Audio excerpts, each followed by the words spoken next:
All right, today we're going to learn about slope-intercept form.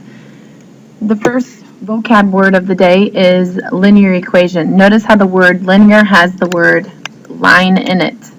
So it means it makes a straight line. This is what a typical linear equation will look like for us here in this section. So there is what's called the y-intercept. We've talked about that in the past. It's where it crosses the y-axis. In the slope-intercept form, though, it is the last part is the part that does not have the x attached to it. The slope is the part that's attached to the x. It is considered to be rise over run. That is review as well.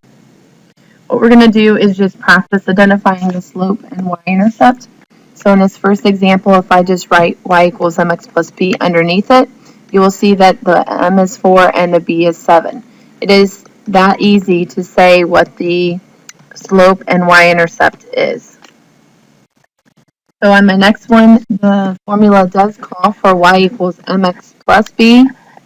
So this really does need to be a plus sign here. So my b value ends up being -5, my y-intercept is -5, and my slope is 1/4. In the next example, again, I have another minus sign, so I'll change it to plus the opposite. Write y equals mx plus b underneath it. This is my b, and this is my m. So my m is -2/3, and my b is -1. In the next example here, I have an imaginary number that's right here. There's a hidden 1 there. It is actually a -1, so my slope is -1, and my b is 10. On this one, the y-intercept is missing, but it's like having a +0. So on this one, my slope is 5/7, and my b is 0. In this last example here, the x part's missing, so it really says 0x minus 9 or plus -9. So my slope would be 0 in this problem, and my b -9. For the next part, what we're going to be doing is we're going to graph these into the correct form. So we're going to rewrite these into y equals mx plus b form, and then we're going to find the slope and y-intercept, and we're going to graph using slope and y-intercept. So in order to get y by itself, you'll notice that I've got to move the 3x to the other side. So when I do that, I get y equals 3x plus 5. Looking at this, my slope ends up being 3, and my y-intercept is 5. You always graph this part first, so I'll graph this first. So my b is 5. From here, you do rise over run. So my rise is 3, and my run is a 1, 3 over 1. So I'll go up 3 over 1. I'm not going to do that again, but I could. I'm running out of space there.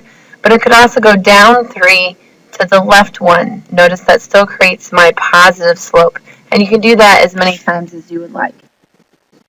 For this next example, I'm going to need to solve for the y first again. And when I do that, I'll subtract 2x. So I get y equals -2x minus 3. My m is -2, and my b is -3. In order to graph this, I need to make this a fraction, so it does say rise over run. So I'm going to start here at -3, and since I have a -2, I'll go down 2 and to the right 1. That creates that negative slope because it's going down 2 to the right 1, down 2 to the right 1, or I could have gone up 2 to the left 1, up 2 to the left 1.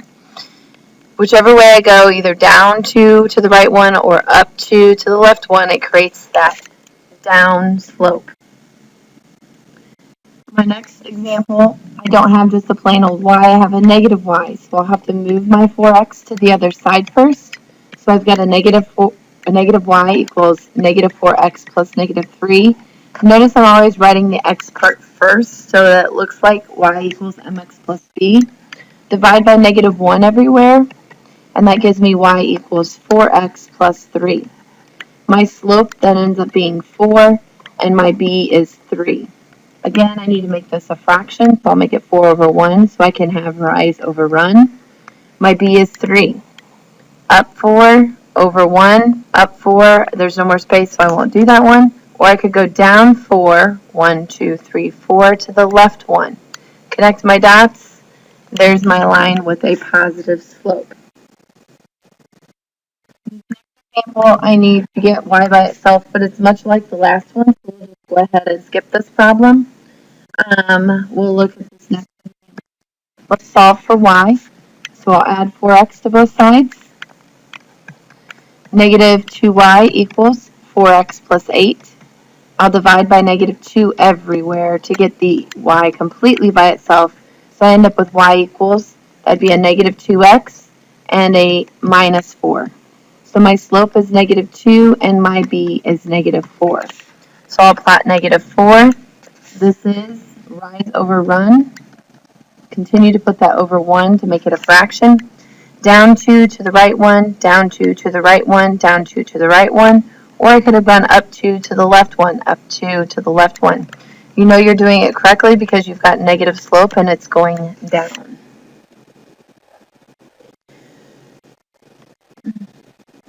This will be my last example that I do. In this example, I'm going to solve for y. So I get 2y equals 3x plus negative 6. Divide by 2, y equals 3/2 x plus negative 3. Now on this one I already created a fraction, so I won't have to write it as rise over run. It already is rise over run. And my b is negative 3. So I'll go ahead and plot my negative 3 first. I'll go up 3 and over 2, up 3 and over 2, or I could go down 3 to the left 2. I know I'm correct because my slope is positive slope. We can do more examples in class if you still need some assistance with this.